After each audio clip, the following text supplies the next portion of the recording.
Paying off consumer debt. Let's have a look. Hello everyone, Florian here, and welcome to another episode of HeiseSays. Grab your stein of coffee because we're going to talk about debt, particularly consumer debt, and paying it off. Now, there are two strategies that... Oh, we're not going to look at that yet. I'm pressing all the wrong buttons here on my stream deck. I'm getting tired, guys. Two strategies for tackling debt. Okay, there's the Snowball Method and the Avalanche Method. Now, I didn't really learn about these until I started watching Dave Ramsey, but I think we used... What did we use? We probably used the Snowball Method. We didn't really have that much debt. We had a car loan and some equipment loans for our business. And I mean, we kind of paid off in big chunks once jobs came in, and then paid it off, paid it off, paid it off. For us, it was getting rid of all the credit cards. And I still have one, but I haven't used it, and I tried to cancel the damn thing, and it's, you know, you had to pay, like, get it to zero. So I had to take money out, and it said there was a fee of $3. So I had like $100 on there. I took it out, and then they refunded me some money. So now it's $12 plus, and I can't take it out. I've got to go to the bank and shut it down. But anyway, aside from the point, the Snowball Method. Now, this is the one I think is the best one, because you get that psychological win and that victory. Because I honestly, I've been talking to Rachel about this, and she thinks it's the people with the consumer debt are going to be the ones that are hardest hit by these interest rate increases, because they've got, you know, a credit card they've got to pay, they've got an afterpay bill, they've got, you know, a car loan, maybe a personal loan from a holiday, and their interest rate on their home is going up. So they've got all these other costs which are fixed. So the only thing that they're going to chip away at are what, food and a few discretionary things. They don't have any free cash flow. It's all tied up. So the Snowball Method: make a minimum payment on each debt monthly, okay? The minimum of each month. Then you make extra payments on your smallest loan. Forget about interest. Forget about what's the most mathematically efficient way to pay it off. Just the smallest one. You pay it off, and then you go to the next highest loan in debt. And the advantage of this is you get a victory. You get a victory really quick, and you want that psychological benefit. You want to kind of get addicted to it. I would argue the same thing for your mortgage. You know, micropayments. Find $5 here, find $10 here, $20 here, just chuck it off the mortgage, pay extra, and start chipping it away, and then see your repayments go down. So the Avalanche Method, on the highest interest as a priority. This is the most cost-effective way to do it. Make minimum payments on each debt. Make extra payments on the highest interest rate loan. And when paid off, move to the next debt with the highest interest rate.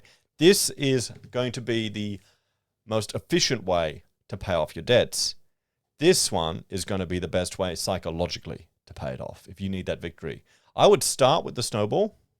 When you get a few runs on the board, then maybe move to Avalanche once you get into the habits. So I thought I would ask viewers of the channel, I would put a poll out to ask you guys if you have consumer debt, car loans, credit cards, personal loans, and other than a mortgage. And I wanted, well, to ask viewers of the channel what you did to get rid of them. Now, 32% said yes, and this was only posted an hour ago, so it's only 320 votes. Let's reset it. 340. And 68% don't have any consumer debt. So cheers, lads. Okay, so let's have a look. Yeah, and you can see all of my Hearts of Iron 4 subscriptions that I've got here. I've been going to Hearts of Iron 4 binge last couple of weeks. So, Neil has just a nice car, which is apparently actually appreciated in value, but that's more of a may as well, or the tax man would get it anyway sort of thing. Other than that, nothing. Okay? Got rid of all debt 10 years ago. It seemed obvious. Only home loan now. Never had a credit card or afterpay. Did have a car loan, but rolled it into the home loan and locked in under 2%. Okay, so James consolidated his debts. Now, here's the interesting thing. When I watch Dave Ramsey, he hates debt consolidation, because there's a funny thing where in America, it's like you get someone else to do it for you, and they handle all the communication, and it seems really dodgy and strange. I don't understand it. Where locking it into your home, I mean, I've done the same thing, and it's taken time. You just got to put the extra money at the home loan, you know, to make a dent in it. So you're not just getting back into debt again and again and again. A car loan only for tax purposes. I spent everything on my credit card Amex to collect points and pay it off at the end of the month. Now, I know some people like doing that to get the points and that type of stuff. And the only issue is the transaction fees. You know, 0.5% here, 0.5% there, 0.35% here. I'd be careful if you're 2% at some Amex. Is that worth it for the points? What are the points? Are you going to use the points to buy stuff you wouldn't have bought otherwise? That's my only concern with that. And will the points manipulate you to do purchases that you wouldn't have otherwise? So T-Towel, I got rid of debt. The way I got rid of debt was to set a difficult but attainable goal to pay it off within a year. Then I bought no new clothes or household items or anything like that for a year. I had a direct debt for all my expenses, bills, rent, etc., and also the minimum amount I had committed to paying off the loan. Hang on. You adjust quickly to only spend what is left. I usually found I could pay extra off my loan each fortnight than I had budgeted for, and that was extremely motivating. Was a bit strange, bringing a girl home when the living room had no furniture and I had no microwave. Didn't scare her away, though. That's a keeper. Right there. That is a keeper. Right there. I hope you kept her. Okay? Bloody oath. Because if they'll put up with that, if they'll see that, and you can explain, I'm getting out of debt, that's probably that's a bloke test you got to do on the chicks right there. You got to keep her there. Only have a mortgage on an investment property fixed to 244 till 11/24. Okay, Tim's doing well. Voted no. Do have a credit card, but that's paid off in full every paycheck. Just cycle my expenses through that. Yep. Okay. I can see how people do it because it's convenient. Birdley has no debt. Yes, but if it's interest-free and I have the cash to pay it off sitting in a savings account earning 5%. Okay. So that's kind of, yeah. The only loan other than my mortgage is my student debt, which isn't really that high at all. I could pay it off at any moment, apart from the fact that I pay 0% interest on it. So I just let the automatic monthly payments run its course. Jordan, my strategy was not to get into any in the first place. Everything I buy I pay in full, the exception of a house loan. Luke, we just paid all our credit cards and closed the accounts. We haven't used credit cards for at least 8 years, and it was the best thing we did. Cash is king. No consumer debt and no mortgage on our primary residence. Congratulations. Advanced Dad has the car loan. That's the tough one. I have a ute debt loan for business, tax write-off only, no other debts. If I didn't have a business, I would pay cash for a beater. There you go. I mean, that's why a lot of them are buying the nice cars, because they're writing it off.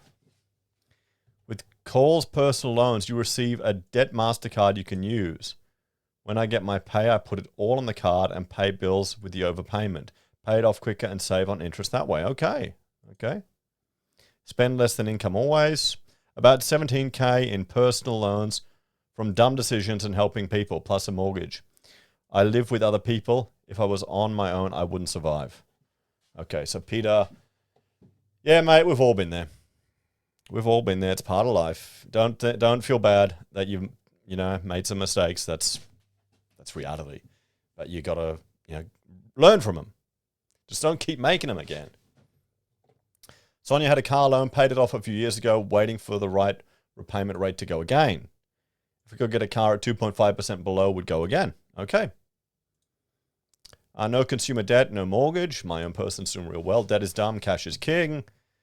Why is a car loan for me, as my prior car was literally falling apart? How am I paying it off? Gig economy, as you can run the car expenses as a write-off. Paid it off in 2 years rather than 5. Good work. I've never had any consumer debt. If I can't afford it, I don't buy it. So there we go, guys. So, let's have a bit of a talk about that one. So there we have it. 2 strategies for paying off debt and some examples from viewers here of the channel. I'm not surprised that the majority of you don't have extra debt just with the type of content I create and the viewers that we have on the channel. But I'm sure a lot of people have at some stage or another. And it's good to just get these techniques out there. We should be taught about this at school. It should be, Koshi should be talking about it on the bloody TV on the morning. Do people even watch? Is Today still a thing, the Today Show in the morning? What about Sunday? Does that still exist? You can tell I don't watch it. We need to get Bluey doing an episode of Getting Out of Debt. Anyway, guys, thanks for watching. Take care. Have a great night. And check out HeiseBim and HeiseDars if you want to see some other content. And support the channel via YouTube or Patreon, using our referral links, buying our pocket squares, or calling us if you need an architect. And remember, supporting any content creator is a luxury. If you're doing it tough, cut it. Don't feel bad. Okay? Take care, guys. Have a great night. See you next time.